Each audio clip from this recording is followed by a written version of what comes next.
All right, we are back. It is episode, I'm not sure what yet, of the Metal Roundtable. I am Metal Rob, and with me today is the great Eric Wagner from The Skull and Trouble. How are you today, brother? I'm good. Awesome. Thank you for doing this. I really, really appreciate it. So we obviously are sitting here with a legend. I'm a little nervous, forgive me. But how's the trip been so far, man? It's cool for the first time back. I mean, it was like trying to get used to it again. It was a little bit chaotic from going from like 0 to 100 in 60 seconds, you know. Right. So, but it's cool. People are coming out. People are ready to get on with their lives, it sounds like. Yeah. So that they don't want us to. Right. So the tour came together pretty quick, I guess. I have no idea. I mean, I was busy recording a record, so Ron called me and said, "Hey, man," because I knew about Psycho Vegas this month, and so I knew we had to do a couple shows just to warm up and stuff. So, but I didn't know it was going to be 3 weeks. I'm like, "Oh man, Ron, we haven't did it in a year and a half, like." Right, and here we are. Yeah. Cool.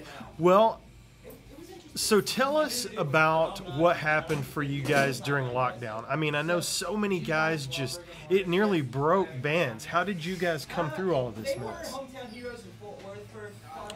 Well, I don't know. It sucked, actually.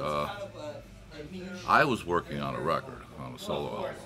Okay. So, even though that pandemic sucked and all that, I think, though, if it didn't happen, then I might not have been able to record that record. Right. Because we would have just kind of been getting together and writing a new Skull record.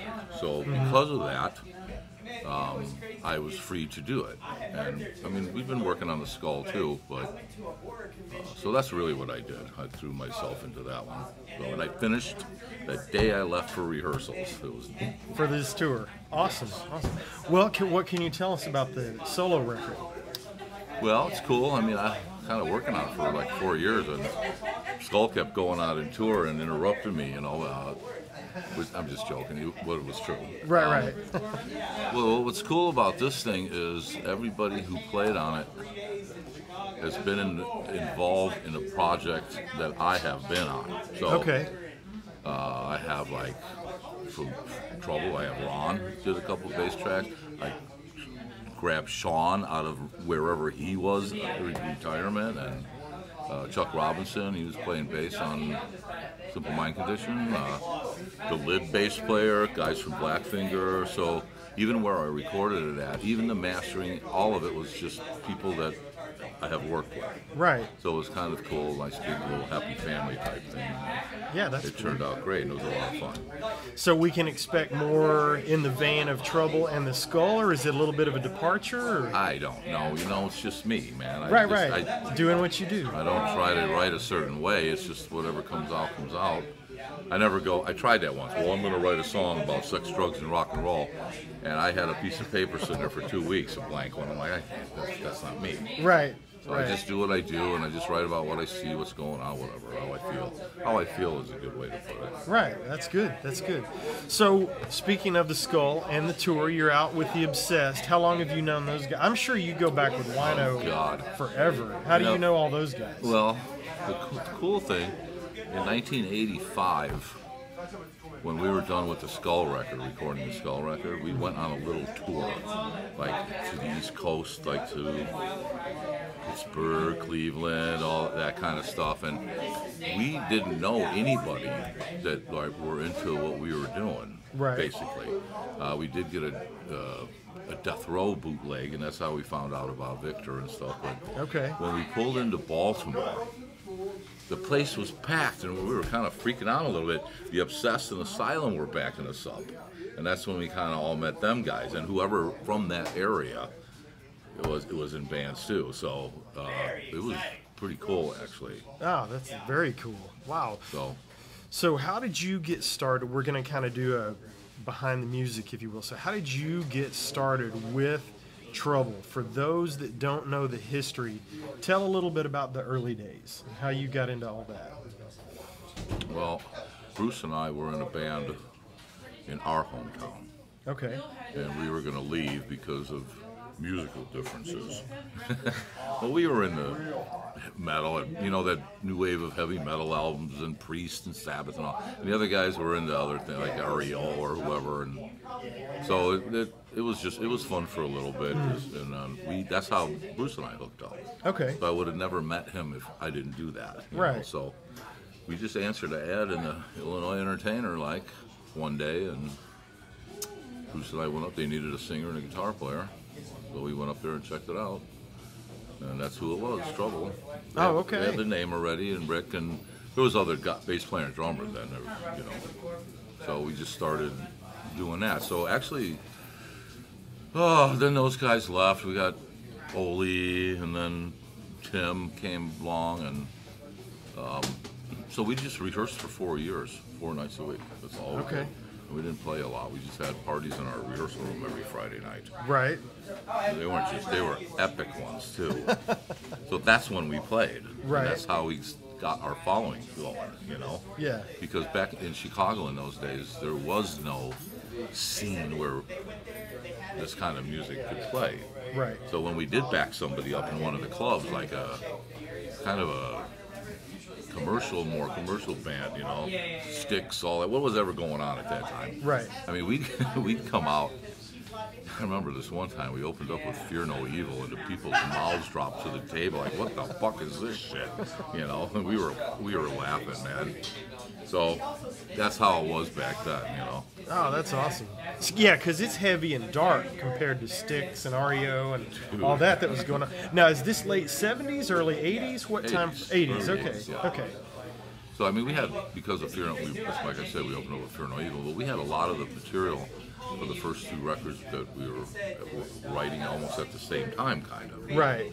That's how much material we had before we signed with Metal Blade and did those 2 records. Yeah, cool.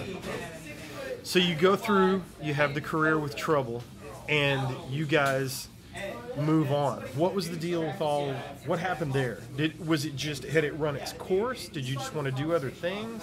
How did that come Yeah, out? I wanted to do other things. I mean, I did it twice, so in '96. See, the thing about it sometimes is you kind of do this, and Manic was our kind of peak, and then it just starts going this way, Right. you know, and when you're down there, they start kicking you, and it's like, by then, we were kind of arguing a little bit, and I don't know, you know, and I was like, I'm running away, and I did. So I did my Live album and ran away from the music business Okay. for about 5 years, so until Dave Grohl called me. Right. So I don't know whether to blame him or thank him yet. I haven't decided. Until Dave Grohl called you. It seems like Dave Grohl calls a lot of people. So take me through that. Dave Grohl calls, and then... Well, with the Probot album, and at first I wasn't home. The first call, he left a message. I didn't even know if it was Dave that first message. It was just his people. Okay. And I'm like, stop. Yeah, right. So then a couple of weeks later, I happened to be standing right by the phone, and I saw the same number. I'm like, okay, let's see who this is. And actually, then it was Dave. Okay. And he's like, dude, I want you to do a song on this. He told me about the album. And Right. I'm like, Great okay. record. I'm like, okay.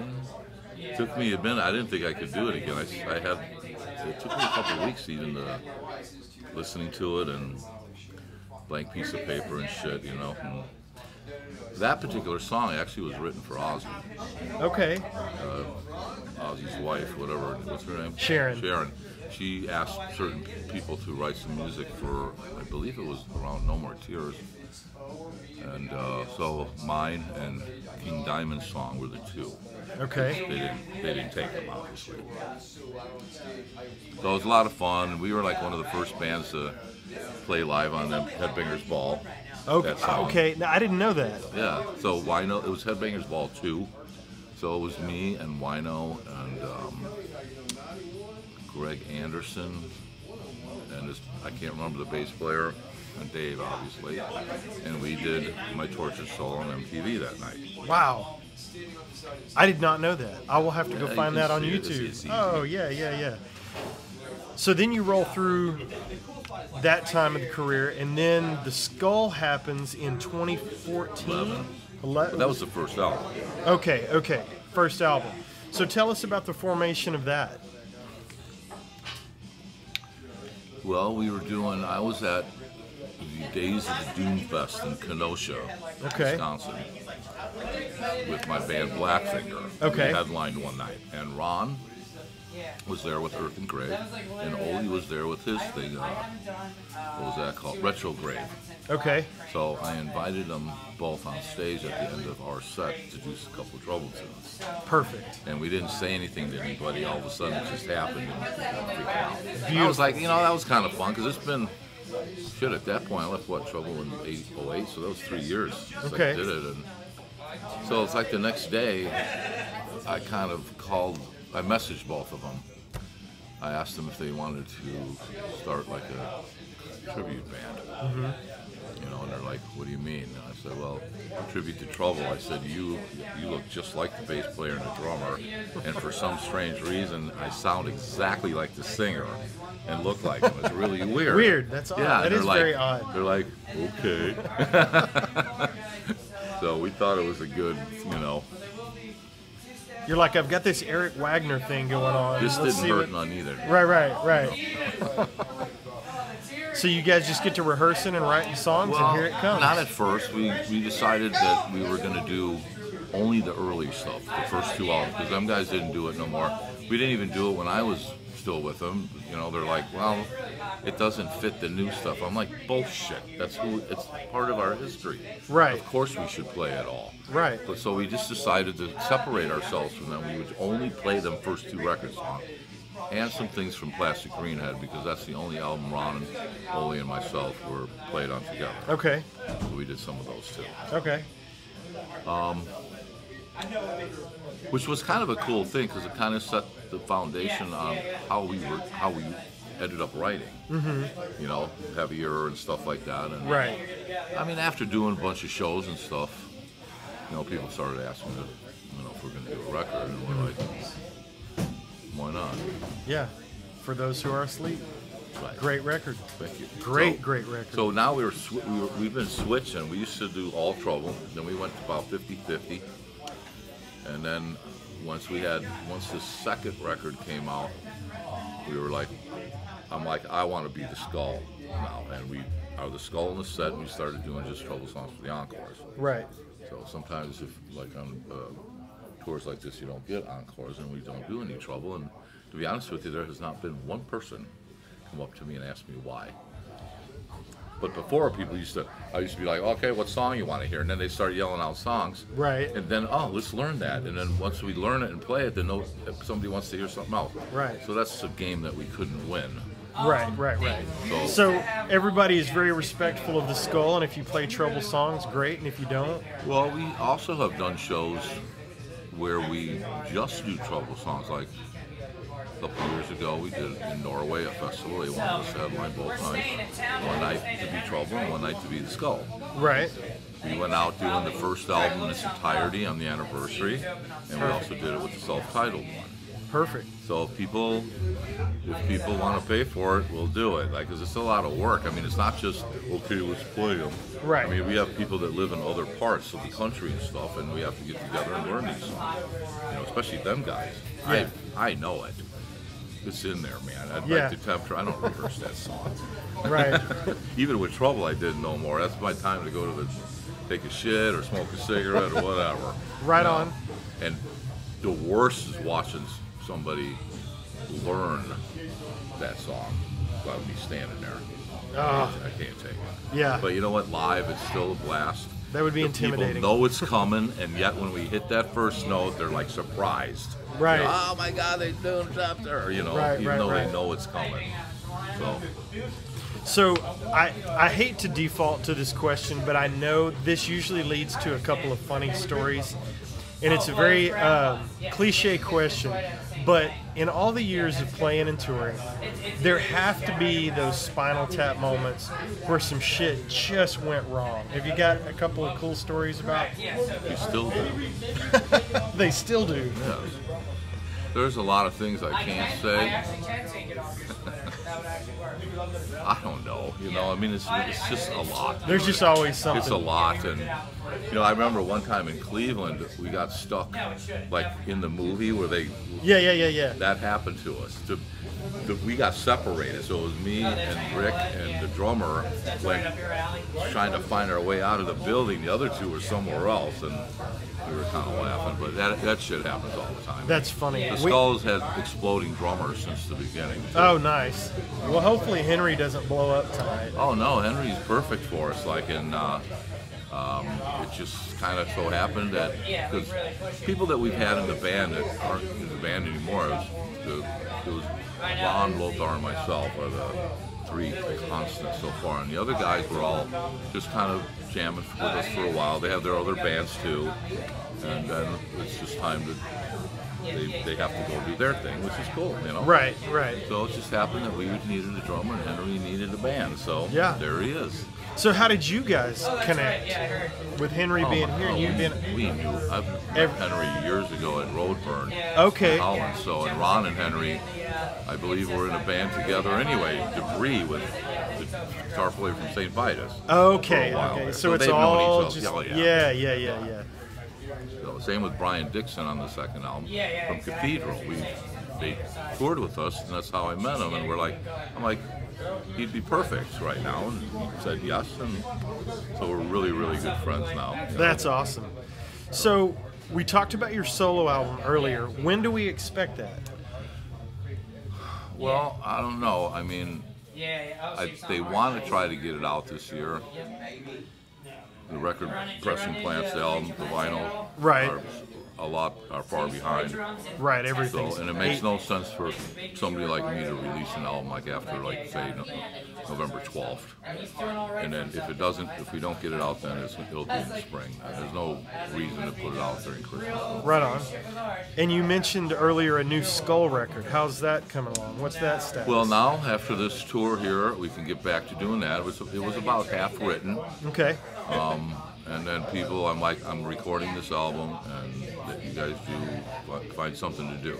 Right. You know, and Lothar has other bands too, and Ron and stuff, and so they're like cool. There was no hurry. Right. You know, during all this bullshit, so I did that. You know, so as soon as we're done with all this, that's what we're gonna do. Doubtful that we're gonna play anymore this year, unless something cool comes along. You know. So you'll be focusing on the album. Yeah. On the album, and when you're not doing Skull, what are you doing? Nothing. Nothing. That's awesome. Sometimes. I'm always working on something, man. It's like, I don't know. I have to be doing something creative like that, even if it's just rearranging the whole house, the furniture. Right, right. It's still, you know, moving the pictures around and stuff like that. I got to be doing something. Something to occupy. Yeah, I can't sit still either. I've got to be moving and doing something. Retirement will be very boring for me if I don't. Well, I work in the mornings on music when I get up. My brain is empty. There's no world yet. Right. Trading. You know, coffee, a couple one hits, and I'm focused in on whatever I'm working on. Perfect. You know, and I take it to a point where when I hit the wall, I just walk away now. There's right. no reason to force it. Right, right. So I'm curious about, I've heard people embrace the lyrical content from a religious standpoint, and I've heard them, you know, embrace it from just kind of a doomy, dark standpoint. Where does that come from for you as a writer? Well, at first, with the first couple albums, I mean, that's just what was going on. Right. Like, everybody was singing about that stuff. I mean, Venom, Slayer, it was all about Lucifers and Satans and darkness. The difference with me was I always put a positive twist on it. Because, and you know what, I met all these guys and they weren't into that. And me, I couldn't write about something that I didn't think was true or believe in or whatever. Right. There was only one dude I ever met that actually was, and that was King Diamond. So, and that's it. And then Metal Blade made the stupid mistake of calling us white metal. Oh. You know, I told him too. I'm like, dude, why did you do that? It's like, let the people listen to the music and let them figure out what for themselves. I wasn't out to try to save anybody. No. But as soon as they put that label on us, half the people wouldn't listen to it because they thought it was a Christian band. Right. That's stupid. So it took me a long time to try to shake that, even though people still think that now. when I saw the interview, the headline once of an interview I did around 1990. Trouble, Christian rockers or drunken metalheads? I'm like, cool. And who cares either way? If you like it, you like it. You know, Catholic, and it's not that I am. I think religion is man-made. There's a difference between God and religion, in my opinion. So I agree with that. I try to be a little more spiritual, and like I said, I just write about me, like how I feel, and it just so happens that I'm not the only one that feels this way. No. You know what I mean? I agree. I think it's fantastic. I love the lyrical content, and I love the way it's presented. I think it's fantastic. And even if you are, you know, a believer and you're into the Bible and religion, there's some dark stuff in there. That they don't teach, you mean? That's right. Yeah. They want it to be all happy fun, but man, there's a lot of scary shit in there. If you do this, you're going to hell. Turn or burn, baby. I don't think that's how he's like. Why? I thought it was all about like love and forgiveness and all this kind of thing. Taking care of each other. So here you've made a mistake, and you're going to just go to hell, burn in hell for eternity. Right. Come on. Yeah. You know? That doesn't make sense to me either. Well, it's a power thing, I think. Yeah. Keep people in line. I agree. Well, I got to tell you, thank you so much for spending the time. Everyone out there watching, I hope you can't see how nervous I was. Eric did make me very much at ease. Thank you for that. I enjoyed the time, and I'm very much looking forward to the set. Not only will this be the first time I've seen Eric play, it'll be the first time I've seen Wino. And even though I've been friends with Henry for years, I've never seen Henry play. So I've heard that he beats the living shit out of the drums. He's our John Bonham. I cannot wait. So, Eric, safe travels on the rest of the tour. Thank you so much. I really appreciate the time. Cheers, man. Thank you.